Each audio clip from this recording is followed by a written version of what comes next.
staffers in the Pentagon, educators, professors, healthcare workers, nurses, celebrating the assassination of Charlie Kirk? These are radicalized people. There is a domestic terrorism movement in this country. Have you guys noticed it? Have you noticed how the mainstream and liberal media and liberals have been trying to take control of the narrative in this shooting? Well, we just got some big breaking news that does confirm that a lot of us knew where this came from. And I'm going to break the news to you, coming straight from Fox, coming straight from Reuters, coming straight from all of it. Elon Musk also drops another bombshell as to what he thinks is behind all of this. And boy, oh boy, are people in agreement with him, even on the left. Many people have already left the left because of how they've been celebrating Charlie Kirk's death. But there is so much more that I want to share with you. But first, the big breaking news behind what we already knew to be the case. But now many people got to eat their words after seeing this. Take a listen. A Fox News alert. FBI sources tell Fox News Digital that the man charged with assassinating Charlie Kirk was living with a transgender partner. Bureau officials confirmed that Tyler Robinson was in a romantic relationship with someone transitioning from male to female. They say that individual is fully cooperating with their investigation, claims to have had no idea of Robinson's plans, and is not currently accused of any criminal activity. Well, that defeats a lot of narratives that the left has been trying to push, that this guy was some type of right-wing Trump supporter. Doesn't seem like that's the case. It seems like it's the other way around. Yeah, he may have come from a family of Republicans who loved guns, who were probably Christian, but he himself got radicalized somewhere, and he had a partner who was transitioning. So we kind of already know where this goes, and we know where it's going. This just defeated so many narratives. But guess what? They're still trying to control the narrative about this. But let's break into the story here, ladies and gentlemen, because this gets deeper and darker than you can possibly think about, right? So the Charlie Kirk assassin, Tyler Robinson, lived with his transgender partner. Sources tell me, right? This is coming from Brooke Singman. The individual who is male transitioning into a female is fully cooperating now with the FBI. Sources tell me that the FBI had texts and other communications between Robinson and the individual that helped FBI authorities solidify that Robinson was indeed the shooter. This got 24 million views. Everyone on the left is shocked. Guess what? Guess what? Well, because they were told a huge lie, that this guy was a Republican, that this guy was one of them, not one of ours, right? Well, here we go. So this is 100% confirmed. Charlie Kirk's killer, Tyler Robinson, had a boyfriend who identified as transgender. This man is cooperating with the FBI and has turned over all electronics and messages. I'm hearing there is so much more to come. So much more to come, ladies and gentlemen. But here we go. So the shooter wasn't transgender.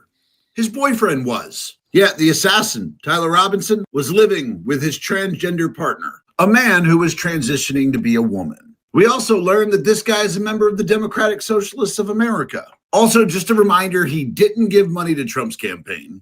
That was made up. Oh, and he didn't wear this shirt, just like he didn't wear this shirt, but I think it's funnier. Not to mention the ammunition was engraved with transgender and anti-fascist ideologies, because he was also a member of Antifa and was active in their message boards and their discords. Like, guys, come on, stop with this bullshit story that he was a conservative. His family was conservative. Probably like most of you little lefties families are conservative, and you are the rebel. Yeah, generally kids rebel against what their parents believe. And if you have a deeply conservative family, I wouldn't expect you to be a member of the Democrat Socialists of America. I also wouldn't expect you to be living with your transgender partner or attending Antifa meetings. But he did all that. Before we continue, ladies and gentlemen, I have to tell you about our sponsor today. And this is something that's flying under the radar. Mainstream media is obsessed with President Trump, spinning every story, and doing every culture war, distraction that they can do. We got to talk about something far more important that is happening behind the scenes,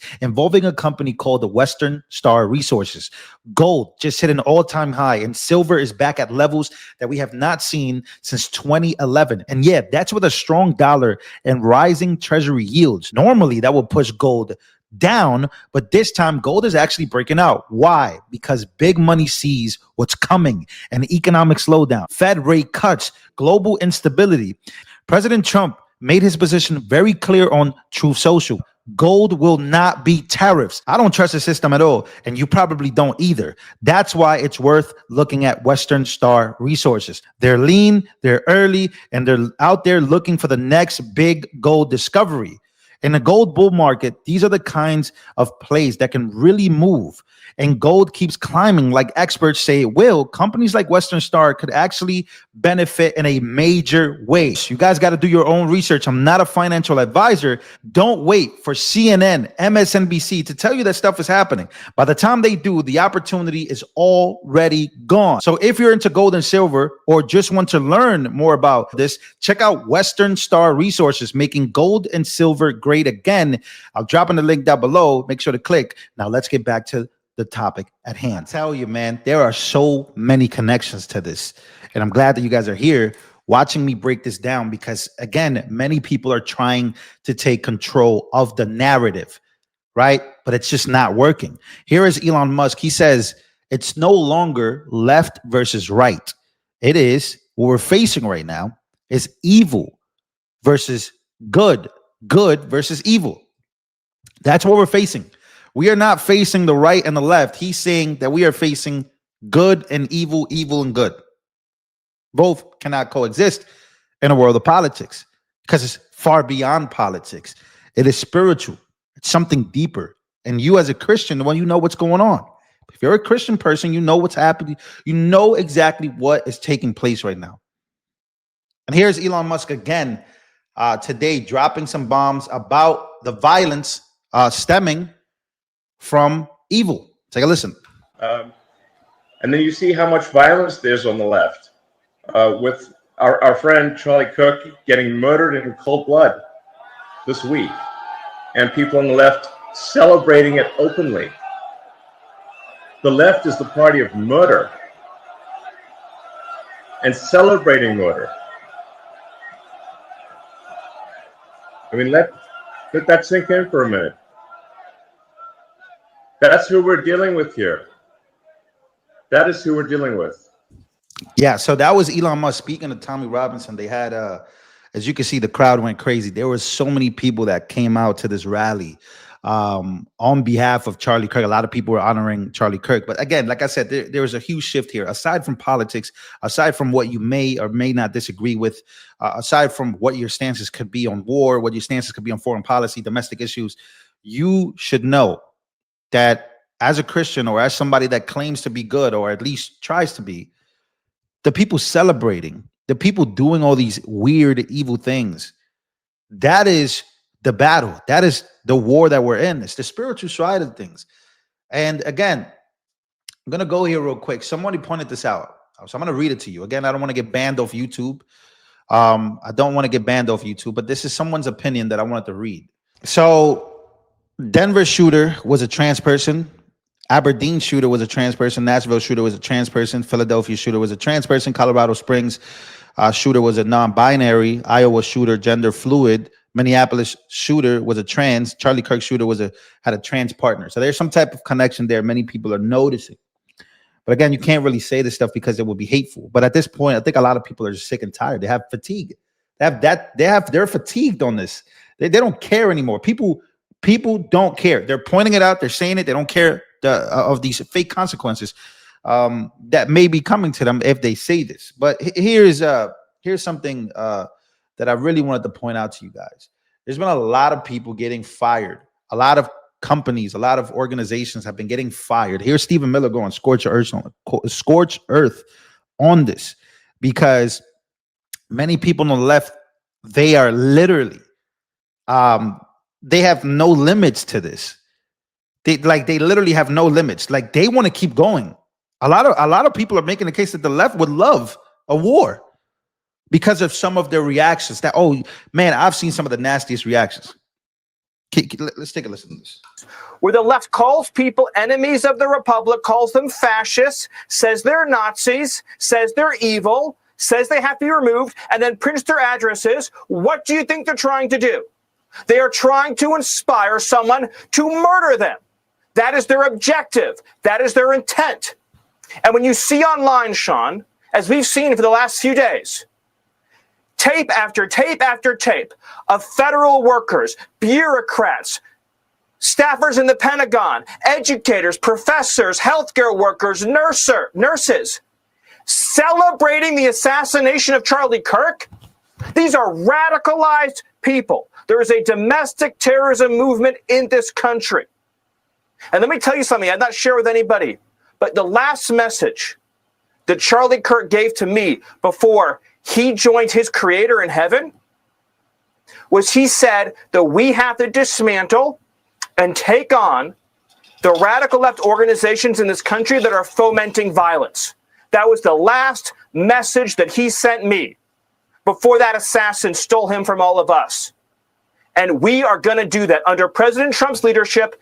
I don't care how. It could be a RICO charge, a conspiracy charge, conspiracy against the United States, insurrection, but we are going to do what it takes to dismantle the organizations and the entities that are fomenting riots, that are doxing, that are trying to inspire terrorism, and that are committing acts of wanton violence. It has to stop. And my message is to all of the domestic terrorists in this country spreading this evil hate.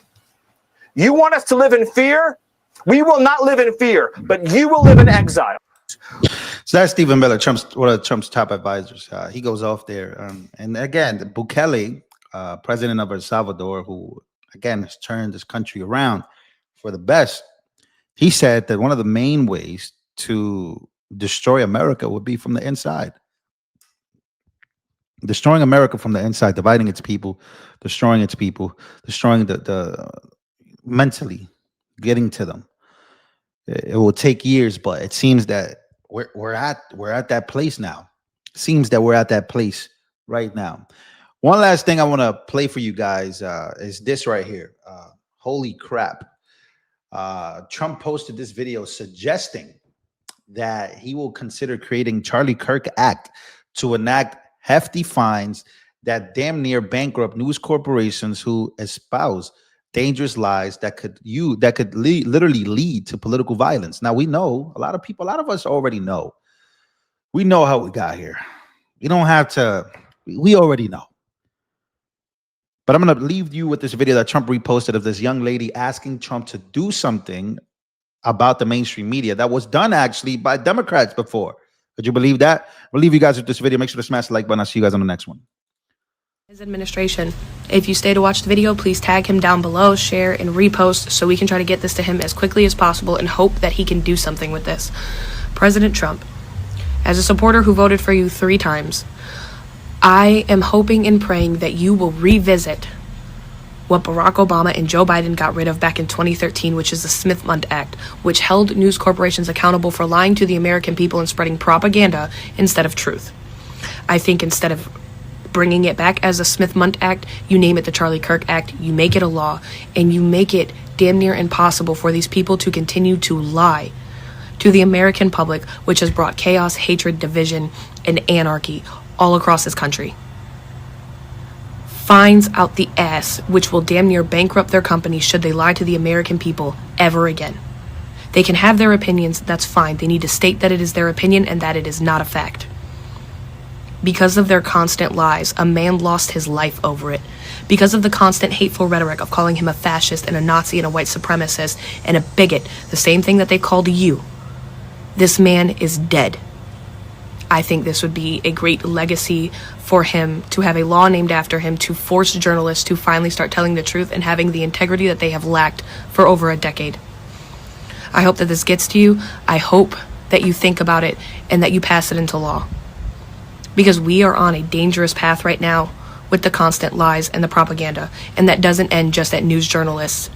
It needs to go to content creators who consistently spread lies and propaganda and half-truths across the internet.